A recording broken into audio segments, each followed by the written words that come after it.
My name is Matt Sandbank. I am a professional shadow puppeteer, which means I make my living by traveling all over the country and sharing my shadow puppetry performances with kids like you.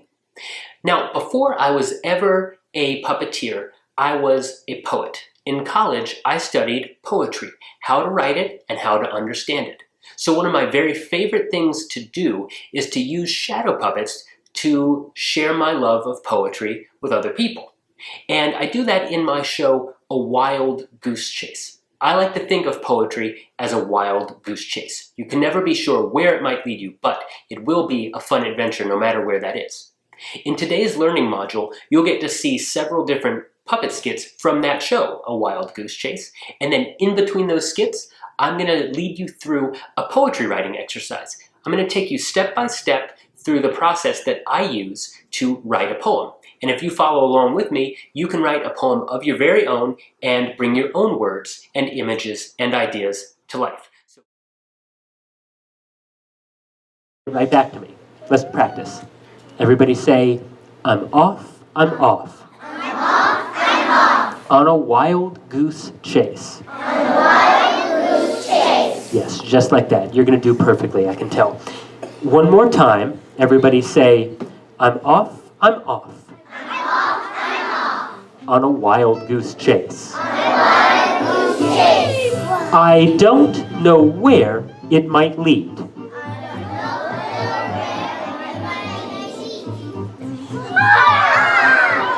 But my wits are about me.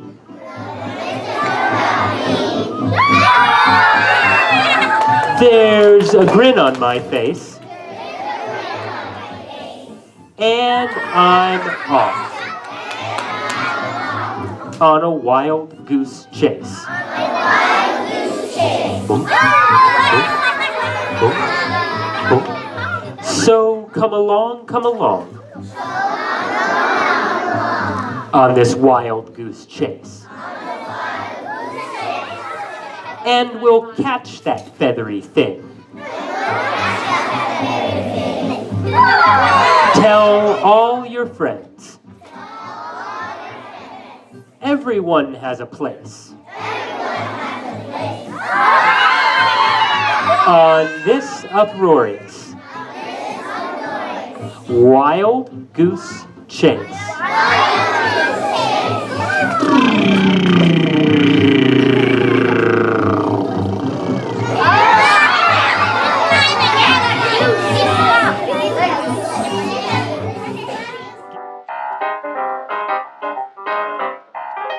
Whether I'm making a shadow puppet show or whether I'm writing a poem, it always starts with one central image. And an image is simply a picture. Now, anything in the world can be a good poetic image. I like to think of poetic images as happening on a continuum. So imagine a line, and then think on this side of the line, your kind of classic images. Sunshine and rainbows. Think in the middle of the continuum, think of your more fantastical images like leprechauns or dragons. And then think on this end of the spectrum of your really bizarre images, things like a dancing hot dog. So any image that comes into your head, wherever you fall on this continuum, that's great. Those are exactly the kinds of images we need in the world. So the first step to making a poem is get a really vivid, clear image in your head. I like to close my eyes and think of these. Now, today, because we're also doing some work with shadows, I'm going to start using, I'm going to find my image with shadows. I went on a hunt for shadows around my house, and I used my flashlight to do that, and I started looking at different things I had around the house. A lime, a fork, just to try to kind of see what kind of characters I see in these shadows and see where my imagination took these shadows. And what I ended up finding was this whisk. And I put this whisk up to the shadow and I used my hands as some fingers and I started to see a robot in there. So the image that sprung to my mind that became very vivid for me was a robot. So what I'm going to do is I'm going to get out a sheet of paper and I'm going to write on the very top, the robot. And then that's all I do to start. I get my first central image, and why don't you do that right now? Try to get an image in your head, whether you want to go hunting for a shadow or whether you want to close your eyes and imagine something. Either way works just fine. Try to get an image in your head and write it down at the top of your page right now, and then we'll move on to the next step. Well,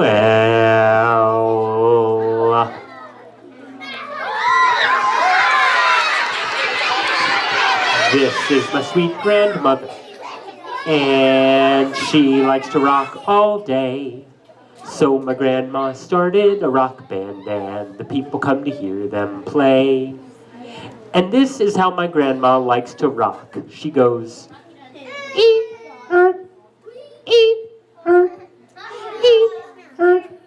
If you would please help my grandma out with that rocking rhythm 3 times and 3 times only. Everybody go.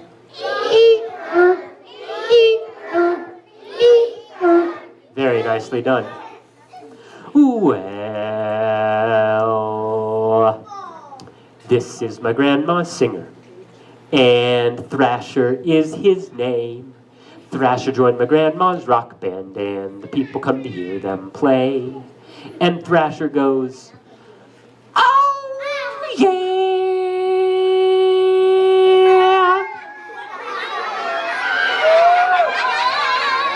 And Grandma goes, help her out.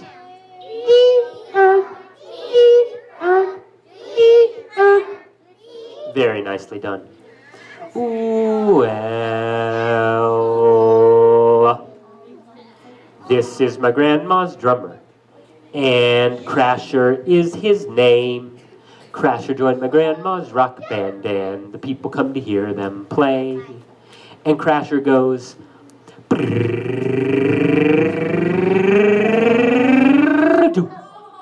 and Thrasher goes, oh yeah!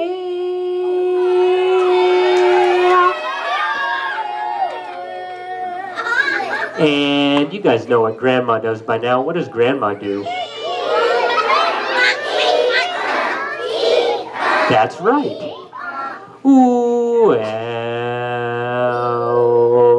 Well, this is my grandma's bass player, and Basher is his name.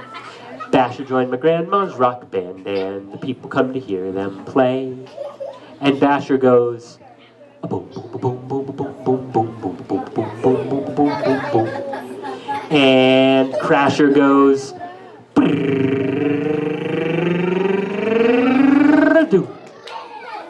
and Thrasher goes, oh yeah!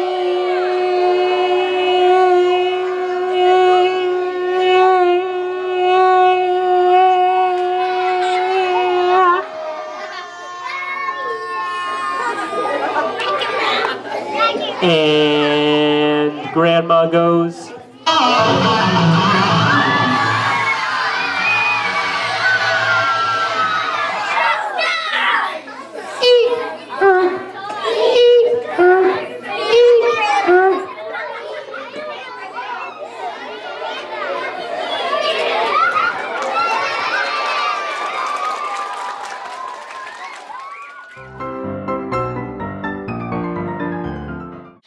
So, once you have your central image, you're ready to start a word list. My central image is the robot, so those are the examples that I'll be using. But your image will be different, so your word list will be a little different. Think of a word list this way. When a painter starts to make a painting, they'll a lot of times gather all of the colors they need. So they have their palette and they decide the overall look of their painting. A poet can work in the same way. I'm going to gather a lot of words. I don't know exactly where the poem is going yet, but I'm gathering words so that I can get my poem moving in the right direction.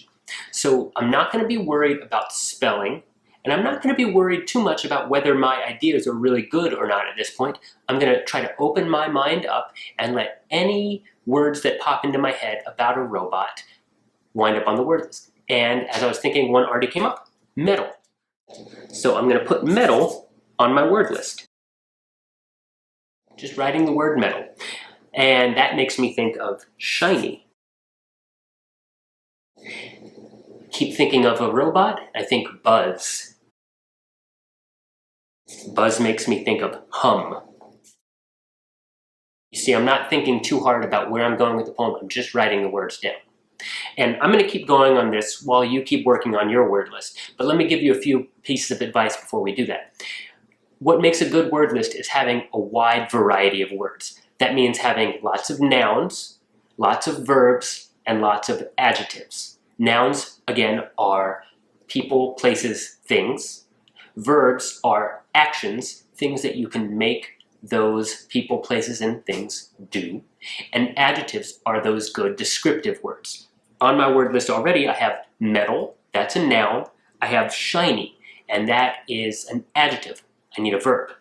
I can make my robot clean. Now I have a verb on my list. You also need a good variety of senses, not just how the robot looks, shiny, or how it sounds, buzz, but also you need maybe some smells in there. Grease. Grease can have a smell, or a touch. Maybe there's oil on this robot. Who knows? We haven't planned out our poem yet. We're just getting a word list. So I'm going to keep working on my word list, and now I want you to work on your word list. Get a good variety of nouns, verbs, and adjectives. Get a good variety of senses, not just how the object looks or sounds, but maybe how it tastes or how it feels to the touch. The more variety you have, the better your word list is going to be, and you can write right down the side of your page like I have until you can't think of any more words. Oh, I almost forgot. One last thing. If you get stuck, and every good writer gets stuck at one point or another, let one word lead to another word. When I see the word clean on my word list, I think spick and span. I think broom. I think mop.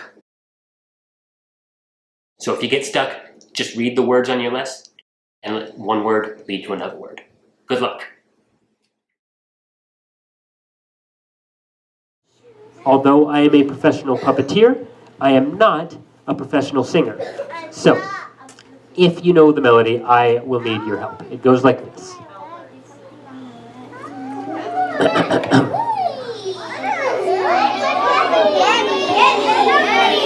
On top of spaghetti, all covered with cheese, I lost my poor meatball when somebody sneezed. Somebody sneeze, please. Oh, bless you. It rolled off the table and onto the floor. And then my poor meatball, it rolled out the door. It rolled through the garden and through the front yard. And then my poor meatball drove off with my car.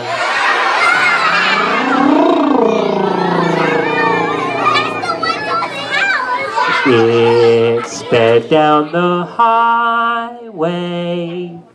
The sirens did wail.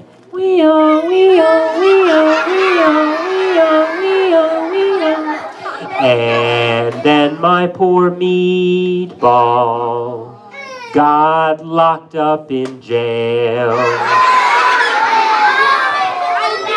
When no one was looking, my meatball broke free.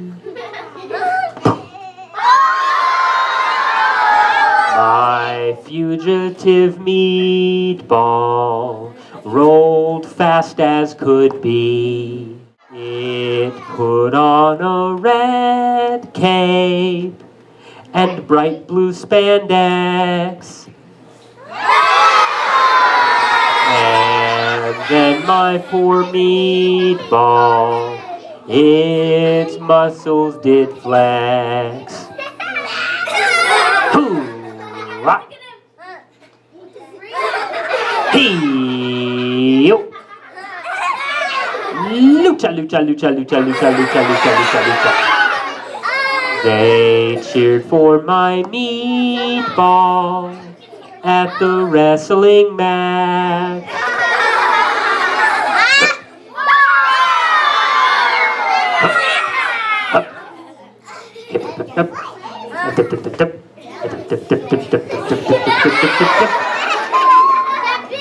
Yeah. Lucha, lucha, lucha, lucha, lucha, lucha, lucha, lucha, lucha.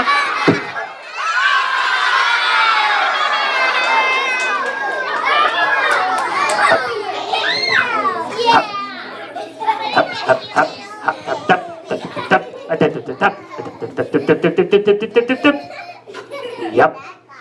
Heel. Lucha, lucha, lucha, lucha, lucha, lucha, lucha, lucha, lucha.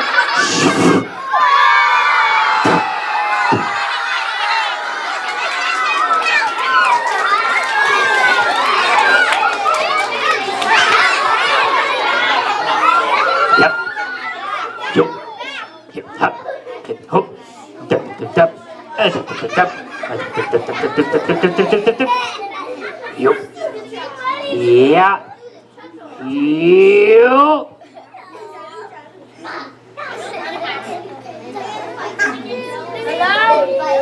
Lucha, lucha, lucha, lucha, lucha, lucha, lucha, lucha, lucha, lucha, lucha.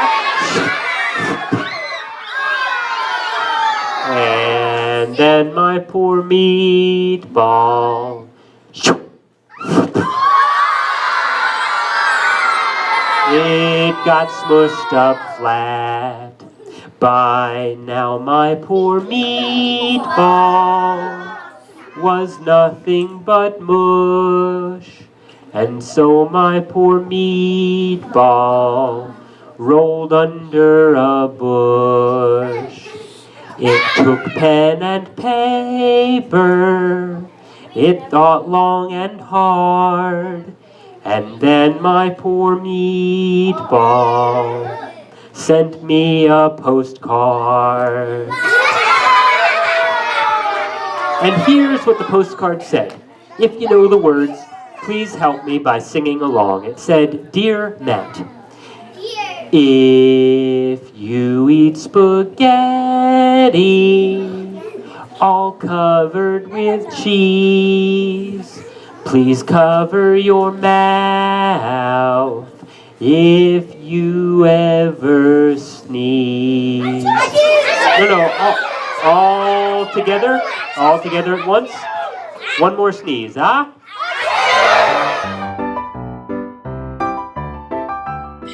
After you have your word list, the next step is to start making cool combinations of words that are already there on your word list. So I got my word list, and let me explain to you a little bit how those words got there. I started thinking of things that a robot might have: a computer brain, or buttons, electricity, wires. I started thinking of things that a robot might do. It might zoom from here to there. It might spin around. It might rattle. I even thought of things that my robot might say. Here, I'll even say it in a robot voice. Affirmative. Negative. So I gave my robot a voice. I gave it some actions. I gave it some pieces and parts. Once you've done the same thing with your image, then you're ready to start making cool combinations. Now, with this word list, when you start making cool combinations, you have to keep this in mind. A poem is not just about making sense. What makes a poem is when you make your words musical and memorable. So what you're doing in this part is you've thought already about what words would belong in your poem, and now you're trying to think more about how those words sound when you put them together in different ways. You're turning off the part of your brain that makes sense, and you're turning on the part of your brain that likes to make music. And so we're going to do that with this word list. I'm going to read these words, and I'm going to really pay attention to how they not just sound, but how they feel coming out of my mouth, how they feel when they go into my ears. And so I like to say them really slowly and really let them fill the space around me. Metal, shiny, buzz, spick and span. Now those words have a really fun sound to say, spick and span. When I think about it, I don't even know why they mean clean, but they do, but they have a real good music to them. So I started playing with that, and this was the first combination I came up with.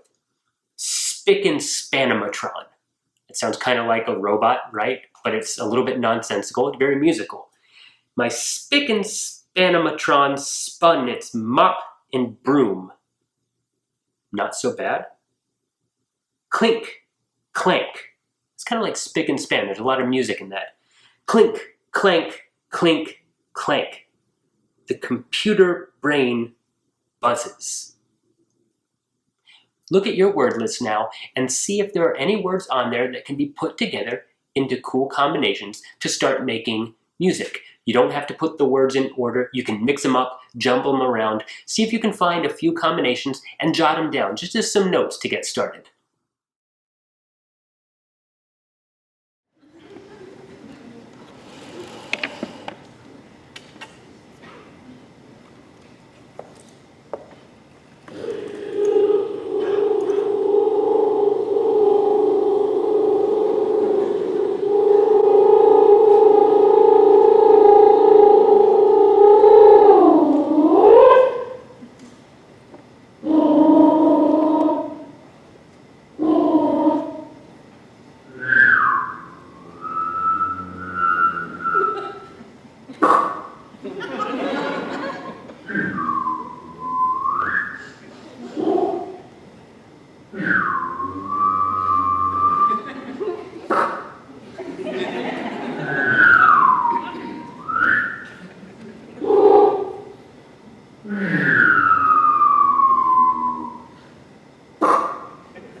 Milkshake.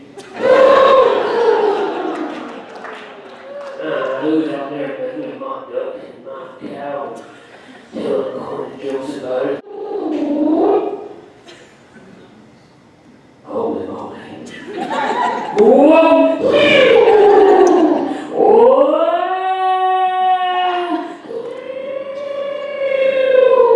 Oh, God, that's orangey.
in this party you want, and don't come back. No, it's ever again.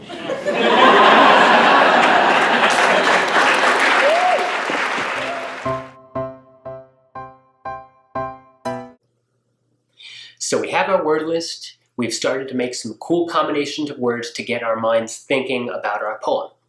Now, when you put together your poetry draft, what you want to do is you want to use your poet's toolkit. Every poet has a toolkit that they draw from. They use some of these different tools in every single poem. They don't use every single tool, but every poem uses multiple tools at one time. I'm going to tell you about a few of my favorite ones. This is not a complete list of everything you can do in a poem, but these are some good places to get started. First, you want to think about rhythm. Rhythm keeps the beat. Think of that skit you saw, Granny's Rock Band, where I was using a certain rocking beat, not just in Granny's rocking, but in the words that surrounded all of the characters in that poem. Rhythm keeps a beat. Every word we say has a certain stress pattern to it, and the stress pattern helps us understand what we're saying. Let me show you what I mean. When I say pepperoni pizza, I put stresses on certain syllables. If I were to call up the pizza delivery and say, could I have a pepperoni pizza? They might not know what I meant. I would have to say, can I have a pepperoni pizza? There are different places you put stresses on the syllables. And the way you can tell sometimes is by snapping along with your words. As you're writing, try snapping along with your words. If you can snap nice and easily, you probably have a good rhythm going. If the snapping is not so easy, you might try rearranging a few words to try to get a stronger rhythm. And sometimes actually taking a few words out of your poem can really improve that rhythm. The next one is alliteration. Alliteration is just when you have a repetition of consonant sounds. It's when you have many words, 2 or more, that begin with the same consonant sounds. And if you have a word list of more than 10 words, you probably have multiple words that start with the same sound. In mine, off the top of my head, I can remember clink and clank. And alliteration is a great way to start making your words musical. It's a little bit easier than rhyme, and we'll talk about rhyme in just a minute. Another move in the poetry game is onomatopoeia. Onomatopoeia is one of poetry's more dreaded words to spell, but it's not so hard to define. Onomatopoeia is when a word imitates a sound. Think of a sound effect, like the sound effects you heard in the abduction skit earlier, like when the duck quacks or when the cow says moo. Those words imitate the sounds that a duck or a cow actually make. And so this is a good way to bring your words to life as well, to bring your reader into the poem and have them hear some of the images that you're writing about. So see if there are any opportunities to bring onomatopoeia into your poem. Another one, which is one of my favorite in the poetry toolkit, but it's a little tricky sometimes, is simile. Simile is when you compare two things, and to compare those two things, you use the words like or as. If I were writing a poem about an alien, I might say, the alien was as green as a frog. Or I might say, the alien was slimy like a swamp. So you're comparing two things and you're joining them with like or as. And that's a really good way to make your images crisp and vivid and unexpected. So you're going to try to use rhythm, alliteration, onomatopoeia, and simile if you can. And you're also going to consider using rhyme. Now, before I talk about rhyme, we need to have a quick word. Come join me. Hi. I like to rhyme. You like to rhyme. We all like to rhyme. But sometimes, if a poet's not careful, a rhyme can take control of the entire poem, and the poet can forget about all of the other wonderful tools in the poet's toolkit. So, don't let the rhyme take control of your poem. There's 100 ways that you can make a poem without rhyme. There's a world full of lovely unrhyming poems, like this one. I'd like to read it for you. It's from Contemporary American Poetry. It's by William Carlos Williams. This is just to say. I have eaten the plums that were in the icebox, and which you were probably saving for breakfast. Forgive me. They were delicious, so sweet, and so cold. All right, so we've talked about rhythm and alliteration and onomatopoeia and simile and rhyme. And now, in a moment, you'll be ready to use these things to try to put together your own poem.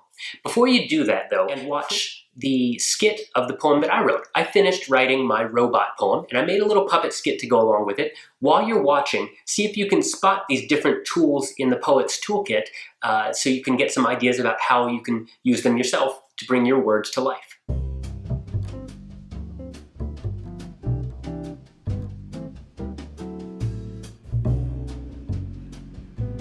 I bought a brand new, shiny robot, the Spick and Span, and I flipped the switch to turn it on. A clink, a clank, an electric hum. Its computer brain began to buzz. Then off it zoomed and brought back a broom. And with its robot voice it said, "Initiate cleaning of this room."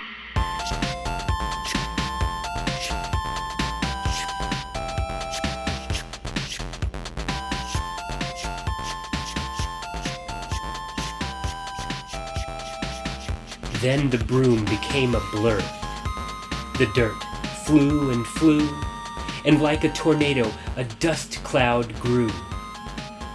All of a sudden, I found I could barely breathe. I huffed and I wheezed. I said, "Spick and Spannermatron, stop cleaning, please!" "Negative," it said, and what choice could I choose but to wrestle that robot until it had been subdued?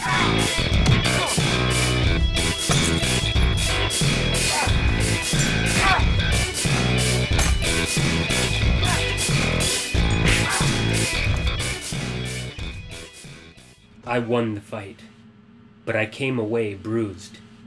And sitting down at my computer, I knew what I must do. I put an ad online that said, "For sale, one Spick and Spannermatron, slightly used."